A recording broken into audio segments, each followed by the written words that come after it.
What's up, party people? Welcome, welcome, welcome. We just got off of another Facebook Live on the Mastering Diabetes page, and hopefully some of you guys were hanging out with us over there and came over from there to here. There we were talking about the ever popular weight loss drugs, Ozempic and Wegovy, and how they relate to short-term rapid weight loss and why I don't necessarily recommend using either one of those.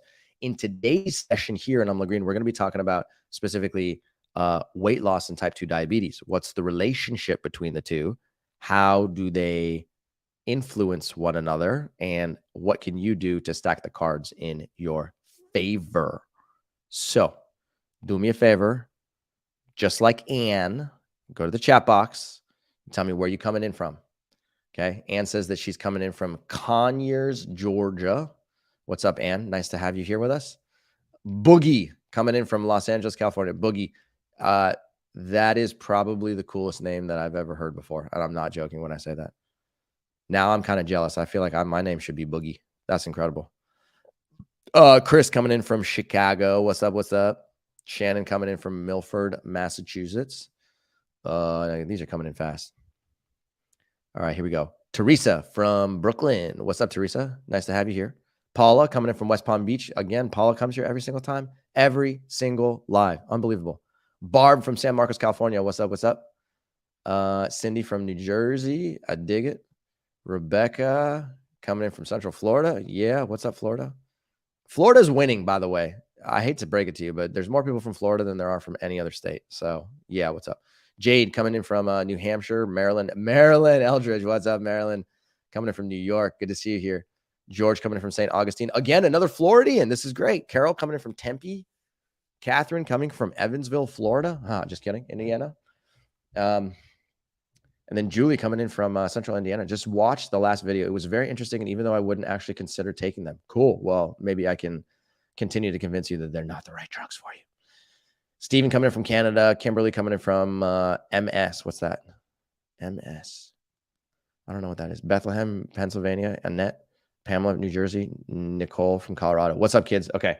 Thank you guys for coming here. Rather than spending the next 30 minutes just reading people's names off, which I would love to do, you came here for a reason. And the reason is to talk about stuff relating to weight gain and diabetes. Here's the thing. I don't want to just talk at you. I want you guys to tell me what are your particular concerns. If I were to ask you a simple question, the question is this. What questions are on your mind when I talk about weight loss and I talk about living with any form of diabetes? What questions are on your mind? What do you want to learn about? What keeps you up at night? Okay. Things that we've talked about in the past that we could touch on again include, well, what's the relationship between the two of them? Does weight gain always lead to type 2? Does type 2 always result in the need for weight loss? If I have type 2 diabetes and I lose weight, will that mean that I will just magically not have type 2 diabetes anymore? What about prediabetes? Is prediabetes and weight loss related to each other? Yes or no? We can talk about all these things, but again, I want you to tell me what you want to talk about, and then we can go down that path and talk about whatever's most interesting. I see 0 comments coming in the chat box. That's a little awkward. I'm just going to hang, just do nothing. Worst live ever. Wow, look at that. Crazy. Okay, here we go. Julie, how to naturally lower blood sugar, cholesterol, and weight. Great. I love it. Shannon, premenopause/menopause, estrogen, need help not losing weight. I am also gaining weight. All right.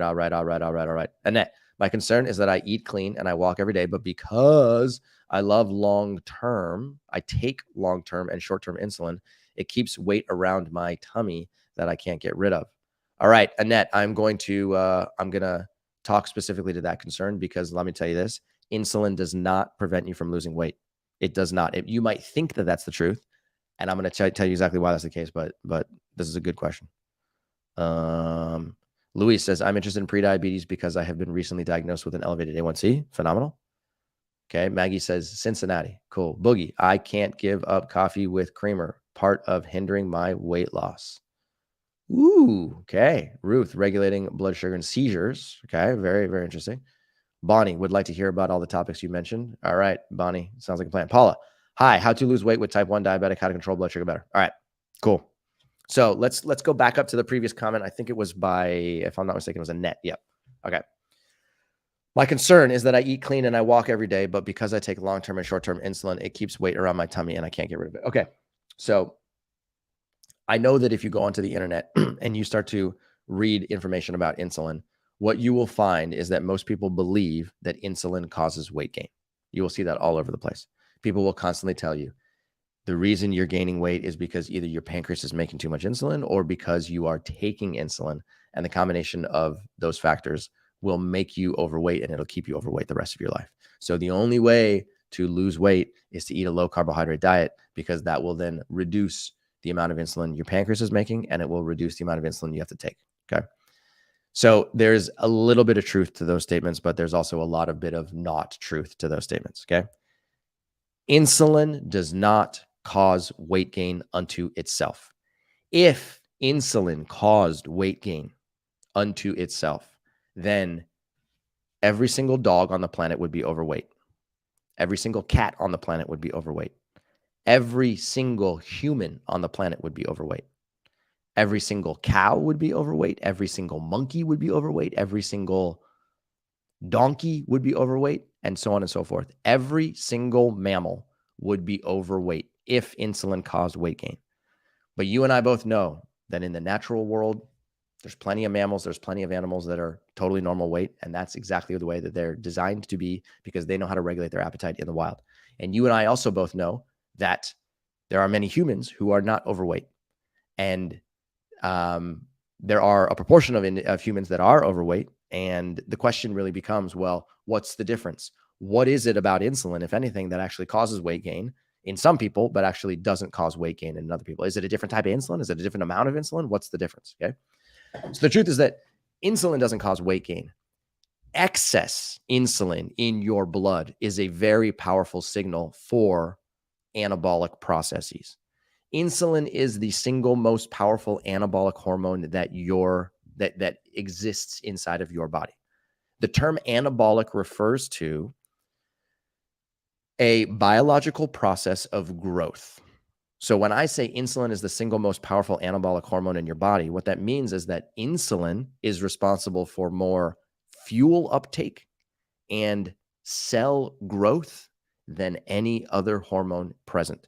It's more powerful than estrogen. It's more powerful than testosterone. It's more powerful than growth hormone. It's more powerful than insulin-like growth factor 1 or IGF-1. It's more powerful than anything that you can think of. Insulin is king when it comes to anabolic processes. Again, fuel uptake and cell growth. So because of that, most people are like, oh, well, if insulin is the most powerful hormone, then that's definitely the reason why I'm gaining weight. The answer is no, it's not.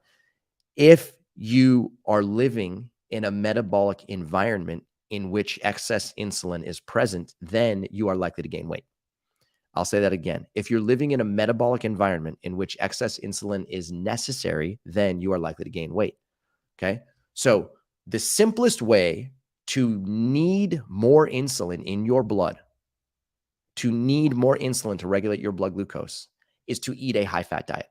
Because when you eat high-fat foods, those high-fat foods end up creating adipose tissue, which is fat tissue. But then in addition to that, those high-fat, the fat molecules end up getting stored literally inside of your muscle tissue. Okay, wherever you have muscle on your body, those fat molecules from your food end up going inside of those muscles, and that is a problem. In addition to that, the fat that you put in your mouth also goes inside of your liver. Your liver is an organ that's relatively large, about 7% of your body weight, that sits right in the middle of your abdomen. And when you eat fat-rich foods, you are literally stuffing fat inside of your liver. So when you eat fat-rich foods, you put fat inside of fat cells, you put fat inside of liver, and you put fat inside of muscle. Okay? The problem is that when you're eating a small amount of fat, everything is fine. You can just put a little bit inside of fat tissue and it doesn't grow. You can put a little bit inside of your muscle and it is fine. And you can put a little bit of fat inside of your liver and it is fine. But when you consume large amounts of fat, then what ends up happening is that the adipose tissue receives a signal to grow and become larger. And that translates to having more fat on your body. But in addition to that, you store more fat inside of your liver and you store more fat inside of your muscle. So the next time you go and eat anything that's carbohydrate rich, whether it's a banana or a plate of black beans or some bowl of quinoa or some grapes, then when insulin comes around and goes, knock, knock, liver, knock, knock, muscle, there's glucose in the blood. Do you want to take it up? Your liver and muscle respond by saying, no, no, no, no, no, no, no, no, no. Go away, insulin. I don't want to talk to you right now. I can't pay attention to you because I already got this fat that's stuffed inside of me. I don't even want this stuff. I didn't ask for it. Why the heck is it here in the first place? And the reason is because you decided that you wanted to eat a fat-rich diet. So you're eating fat-rich diet, you store a bunch of fat inside of your liver, inside of your muscle, and then that makes it so that carbohydrate metabolism doesn't work as well. Okay. So that's what triggers excess insulin inside of your blood, because your pancreas looks at it and goes, well, the insulin that I just made clearly wasn't very effective. So now I need to go make more. So your pancreas starts to make a little bit more and a little bit more and a little bit more and a little bit more. And over the course of 2 to 3 to 5 years, before you know it, now your insulin concentration has doubled from what it was originally. Okay. So again, if you are living in a metabolic environment in which excess insulin is necessary, then weight gain is likely to happen. What I just described is a metabolic situation in which weight gain is likely to happen because you have forced your pancreas to over-manufacture insulin. Again, step number 1, too much fat. Step number 2, can't process carbohydrate material. Okay, that is the perfect storm for having excess insulin inside of your blood, or having to inject insulin from the outside world and having to inject a lot of it, and that is going to cause weight gain. So if Annette, the reason we're bringing this up is because you said, I'm eating a whole food plant-based diet, or I'm eating cleanly, but yet I still have a lot of, weight in my midsection. I'm trying to get rid of it. It's not the insulin's fault. The question is, are you taking too much insulin, or are you living in a metabolically, in a situation that contains a significant amount of insulin resistance that's forcing you to inject a lot of insulin, or that's forcing your pancreas to have to make a significant amount of insulin? If that's the truth, then yes, you're going to remain overweight, and it's going to be hard for you to lose weight. What I would prefer you do is take a really, really, really, really deep look at your diet and try and identify the foods that are high in fat. Okay. I've been saying this for literally 7 years, and I am not going to stop. The foods that are high in fat are causing a metabolic traffic jam. That metabolic traffic jam is causing your blood glucose to go high. It's making you either pre-diabetic or type 2 diabetic, and it's causing inflammation inside of your liver and inside of your muscles. And when you do that, and when you eat those foods, then all of a sudden your blood glucose goes high and you start to gain weight. Your next question is, well, great, what do I do? Here's the answer. You take a look at your diet and you figure out exactly where all the high fat foods are coming in. Is it milk? Is it cheese? Is it eggs? Is it white meat? Is it red meat? Is it nuts? Is it seeds? Is it avocados? Okay. Is it nut butters? Is it coconut milk? I want you to identify every single food in your diet that contains a significant amount of fat, and I want you to write it down on a piece of paper. Then what I want you to do is recognize that your path to success requires you reducing that total amount of fat. Okay. There's an app on your phone, and it's called Cronometer. I highly recommend using this app. Okay. I'll show you what it looks like right here. Okay. If you open Cronometer, thinking, it opens, I have to actually log into it, but it enables you to track your food accurately, and then it'll tell you what's inside of your food. So as you can see here, I haven't logged my food for the day, but if I were to have logged my food for the day, you would see that I have specific foods for breakfast and lunch and dinner. And then at the very top of the screen, it would tell me basically how many grams of carbohydrate, fat, and protein I'm consuming. Your goal as a person who has your goal as a human being, in my professional opinion, is to keep your fat intake to between 20 and 30 grams per day. That's it. If you can keep your fat to between 20 and 30 grams per day, you are doing yourself a huge favor, because it is limiting tissue inflammation. It is limiting insulin resistance. It is preventing a rise in blood glucose, and it is keeping you at your normal weight. Okay. 20 to 30 grams per day makes a massive difference. And if you can get to that point, I would be shocked if weight didn't start falling off of you. Okay. I would be shocked if weight didn't start falling off of you. Now, if you're going to reduce your fat intake to between 20 and 30 grams per day, I also want you to start to integrate more whole foods in substitution. I don't want you to subtract your fat from, let's say, chicken and eggs, and then in return, I want you to go, you're going to say, well, great, I decided that I was going to eat a bunch of pasta and, tortillas. That's not going to work because those are refined foods. I want you to subtract fat, and I want you to add whole foods from plants that include fruits, vegetables, legumes, and whole grains. If you do that, just watch. Your ability to control your body weight is going to be so much simpler. Okay. So Steven says most fats can't even cross a blood-brain barrier, can't possibly feed the brain. You're absolutely right. Steven, there's this conversation that's happening online all over the place that your brain is made of fat, therefore it has to have fat in order to live. Your brain is made of cholesterol, therefore it has to have cholesterol in order to live. It is a patently false statement. Your brain operates off of glucose, period, end of story. Even though your brain is made of neurons and fatty material and cholesterol, that is not its fuel source. That is literally its structure. Like you said, there's a blood-brain barrier. The blood-brain barrier is there to protect your brain against stuff that's inside of your blood. Fatty acids can't cross the blood-brain barrier. Amino acids can't cross the blood-brain barrier. The only thing that can cross the blood-brain barrier as far as fuel is concerned is glucose. That's it. It's just that simple. So people always are thinking, well, I got to eat fat to keep my brain functioning. It is a patently false statement. It's people who say that don't understand biochemistry. Okay. Now, before we go too far, I want to give you guys a free gift because you guys are showing up and you guys are awesome. So how many of you guys drink coffee? Anybody? If you drink coffee, put yes in the chat box. The reason I'm talking about coffee here is because what is Umla Green? Umla Green is basically a brand, and we have created a collection of teas that contain Indian gooseberries, the world's most powerful antioxidant. So a lot of you guys have already either used it or are currently using it right now. And I'm very glad to hear that. So we created a whole collection of teas with different flavors that have very, very powerful metabolic benefits to lower blood glucose, blood pressure, and cholesterol simultaneously.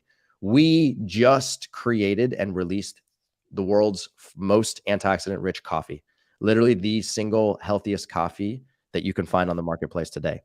And it's, as you can see on the screen right here, it's called Umla Green Superfood Coffee. So it's literally a coffee that has Indian gooseberries inside of it, and it is real tasty. Let me tell you, extremely tasty. So if any of you guys are coffee drinkers, I highly recommend either trying this out or finding a way to get this inside of your, your body. Now, we have a free guide that I want to give out to you guys today, and you can just write the word coffee, COFFEE, in the chat box, and we'll send you the free guide. And in this free guide, what you're going to get are recipes, food recipes that contain Umla Green coffee in them. And these food recipes are really, really tasty. Some of them are drinks, and you'll be able to see how you can make these delicious mochas and smoothies and lattes. And you can make things like pumpkin coffee granola and vanilla cold brew overnight oats. I mean, this stuff is dangerously tasty. If you're a chickpea fanatic like I am, you can get coffee flavored chickpeas. You can get mushroom coffee chili. Who thought you could put coffee inside of mushroom chili? That's weird. Okay. So you can even make popsicles or ice cream that tastes like coffee. I mean, why wouldn't you want that? Right. So if you want any of these recipes or you want the whole thing, let us know. Write the word coffee, because these recipes are real tasty. I've tasted every single one of them, and I had no idea that you could put coffee in soup. I had no idea you could put coffee in ice cream. I had no idea that you could put coffee into chickpeas, and I eat a lot of chickpeas, let me tell you. But now that I know that, and I'm starting to do it more often, I'm like, wow, this stuff is really tasty, right? Now, I realize that not all of you guys are coffee drinkers, and that's totally fine. If you don't like coffee, you don't drink coffee, you don't want coffee, totally cool. I'm just giving you guys an option if that's something you're interested in. There's a lot of people who are always asking, does it contain caffeine? The answer is yes, it does have caffeine. Eventually, we will have a decaffeinated version, but right now we don't. So write the word coffee and we'll send it to you directly. Okay, so I've been talking a lot. What other questions you guys have specifically about weight gain, weight loss, and diabetes? Teresa says, how can you convince your doctor to work with you on this way of living and try not to force meds on you? Okay, Teresa, I'm going to hit you with a cold, hard truth. Don't try and convince your doctor of anything. Doctors do not want to learn from their patients most of the time. That is a generalization, but it tends to be true. Don't convince your doctor that eating a whole food plant-based diet is the right thing. Get a new doctor, period, end of story. Get a doctor that is plant friendly. And that way they've already done all the reading. They have an advanced degree in plant-based nutrition, and they know everything that I'm saying and beyond. And you're going to find that the relationship is a lot less tension filled and is a lot more fruitful. It's going to lead you in the right direction. The simplest way to do that is to go to love.life/telehealth. Bess, if you wouldn't mind writing that somewhere on the screen or maybe in the chat box, love.life/telehealth. We work closely with that team of doctors from Love Life Telehealth. They're all 100% plant-based, and they are all really powerful, very smart individuals. I highly recommend going and talking with one of them and having them become your doctor. They are my doctor. I have a doctor from that team. Night and day difference. Unbelievable, fantastic approach. Okay.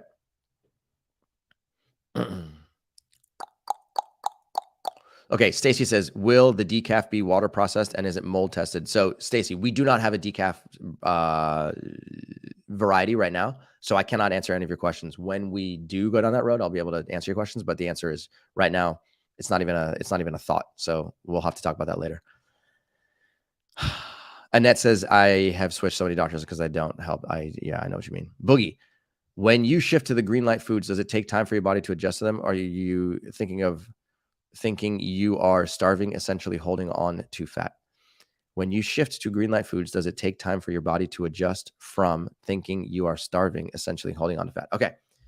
So when you switch to eating green light foods, like I'm recommending, there's many things that take time. I don't recommend making the transition very quickly, to be perfectly honest. I mean, I would rank that transition over the course of like a month, maybe 3 months or something like that. Take your time and integrate small amounts of plant-based foods and do it consistently, and eventually go to the point where you have your breakfast figured out, then your lunch, then your dinner, then your desserts and your snacks and everything figured out. Okay.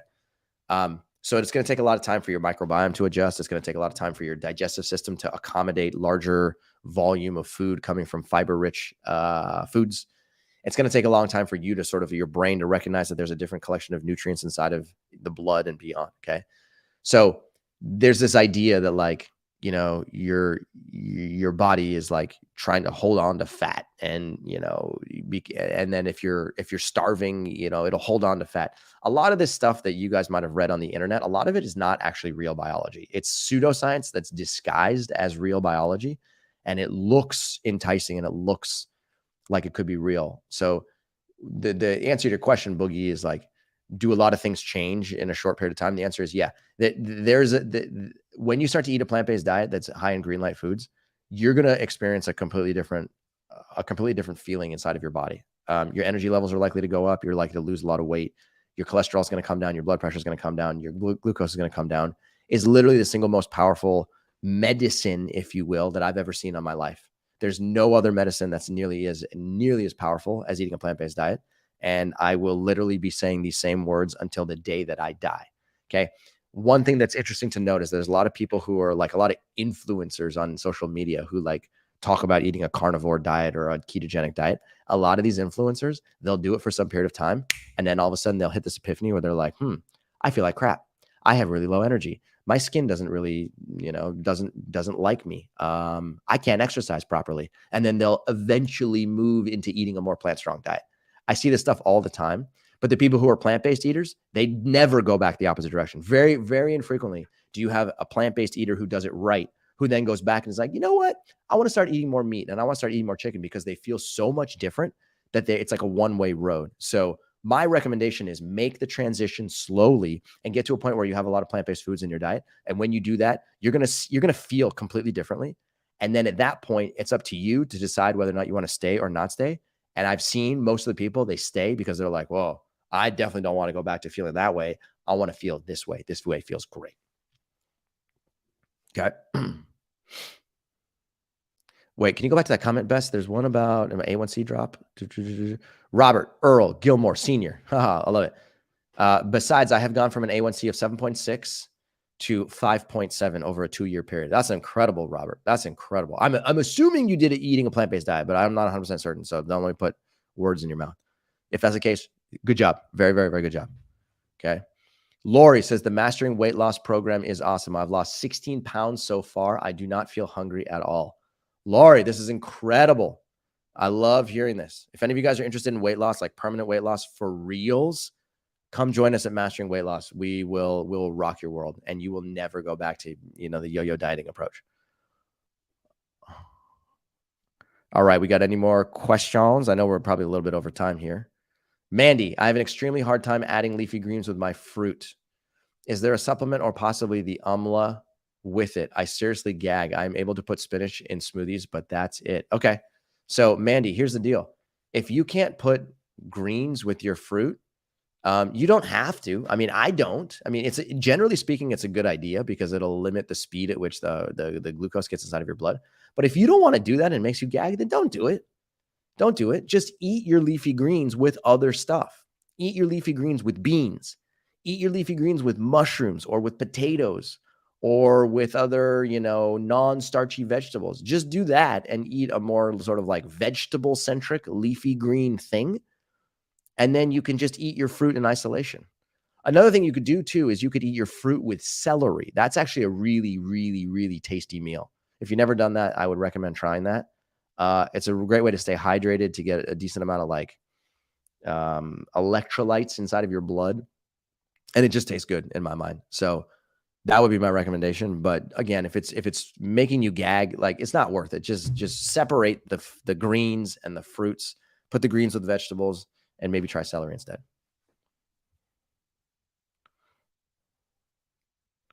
All right. Let's see here. We got more questions, Bess? Anything else coming up? Okay, Kimberly says, in regards to whole food plant-based, can you discuss possible reductions in yeast and or fungal infections? Kimberly, I would love to. I am going to go so far as to say I don't really know the answer to your question. I'm not going to pretend to know the answer to your question. So I apologize for not being able to answer that, but maybe I can go do some reading and come back to you with an answer. Okay. Last thing, I want to put Robert's comment on the screen. It says, I ignore what my doctor says. Can you see that one, Bess? Okay, this is a really good comment here. Robert says, I ignore what my doctor says because she does not want to listen. I refuse to be on drugs that mask the underlying problem instead of fixing the underlying problem. Robert, I couldn't have said it better myself. That's fantastic. Just like we talked about in the previous Facebook Live and what we're talking about here over and over again. Whole foods for the win every single time. Period, end of story. Okay. If you are working with a doctor that is not open-minded about a plant-based diet, get a new doctor. Don't waste a second of your time trying to convince your doctor that they're wrong. Your doctor went to medical school. Your doctor spent a lot of money. Your doctor has $300,000 of medical bill of student loans that they're trying to pay back. The last thing a doctor wants to hear is that they're wrong. Don't waste your time telling your doctor that they're wrong. Don't waste your time fighting with your doctor. If your doctor is not open-minded to a plant-based diet, literally say, thank you so much for your service. I appreciate it. This has been fun. I'm out. And go find another doctor. Go to love.life/telehealth. Sign up with one of their doctors. Completely different experience. They are on board. They will teach you everything you ever wanted to know about eating a plant-based diet, and it will work 100% guaranteed. That's the simplest way to do it. Robert, you got the right mindset, and it's only going to lead you to improved A1C like you showed, plus a lot more. I got to go. This has been fun, guys. Very fun. Thank you for being here. Thank you for your time. And we will see you in the next episode next Friday, same time, 1:30 p.m. Come back here, and we're going to be talking about some other stuff. But in the meantime, don't forget to write coffee. If you want that coffee guide, we'll give it to you. It's all yours for free. And have a great weekend. Cool?